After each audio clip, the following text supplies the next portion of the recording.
साथियों नमस्कार, मैं हूं एपी सिंह। साथियों, आज के जो समय चल रहा है इसमें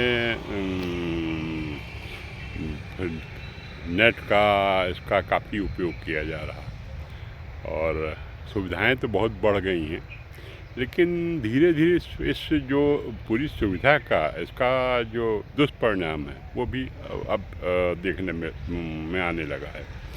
और आजकल जो एक नया ट्रेंड चल रहा है साइबर फ्रॉड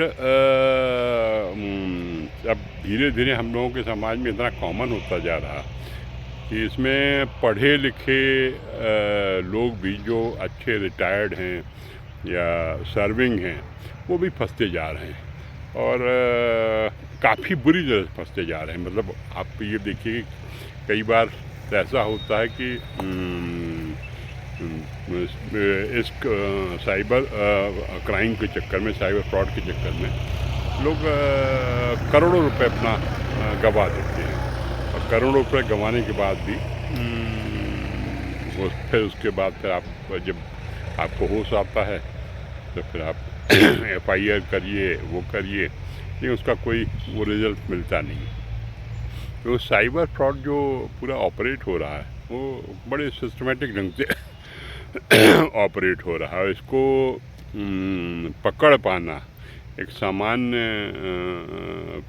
उसके लिए, सामान्य पुलिसिंग के लिए लगभग असंभव है, क्योंकि ये जब भी साइबर फ्रॉड किया जाता है, साइबर फ्रॉड में जो डिजिटल अरेस्ट करके वो करके, क्योंकि आजकल डेली पेपर में देखने मिल रहा है कि डिजिटल अरेस्ट करके किसी डॉक्टर से, किसी मिलिट्री अफसर से, किसी रिटायर्ड अफसर से 1 करोड़ 2 करोड़ 3 करोड़ रुपए ठग लिए गए।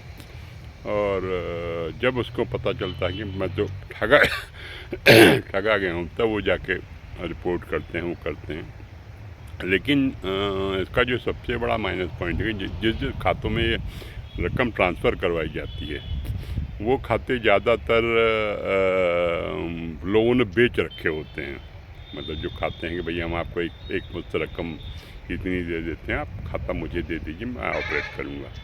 तो जैसे ही वो रकम इस खाते में ट्रांसफ़र होती है तो यहाँ से वो जो फ्रॉड करने वाले हैं वो रकम वहाँ से ट्रांसफ़र करके दूसरे अकाउंट में ट्रांसफ़र कर देते हैं।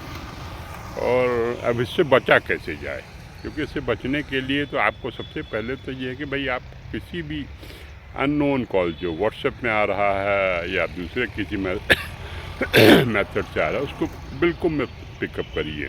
अगर आपको नंबर नहीं समझ में आ रहा बिल्कुल मत पिकअप करिए। दूसरा ये कि जहाँ जहाँ आप शॉपिंग करने जाते हैं वहाँ से आपका मोबाइल नंबर मांगा जाता है, नाम मांगा जाता है, तो वो अवॉइड करिए, क्योंकि वो ये जितना डाटा है सब किसी न किसी माध्यम से साइबर जो क्रिमिनल हैं इनके पास पहुंचता है और वहाँ से ये लोग ऑपरेट करते हैं। तो कोशिश करिए कि कभी भी ऐसा अगर कोई भी कॉल आता है, वो आता है, तो आप, क्योंकि कोई भी लॉ इन्फोर्समेंट एजेंसी है, कोई भी ऐसी पूछताछ नहीं करती है कि किसी को भी कि हमने आपको डिजिटल अरेस्ट कर लिया है और आप इतना पैसा ट्रांसफ़र करिए, वो करिए। तो ये लॉ इन्फोर्समेंट एजेंसी किसी भी एजेंसी का एक काम नहीं है। तो थोड़ा सा सतर्क रहें, सुरक्षित रहें, क्योंकि ये जो पहले टाइम में जो डकैती होती थी, चोरी होती थी, उससे कई गुना खतरनाक है, क्योंकि इसमें आपको कोई अपराधी दिखता नहीं और आपके बैंक अकाउंट से करोड़ों रुपए उड़ा दिए जाते हैं। और मेरा यही YouTube चैनल अखिलेश सिंह के नाम से इसे लाइक करें, सब्सक्राइब करें। धन्यवाद। जय जवान जय किसान।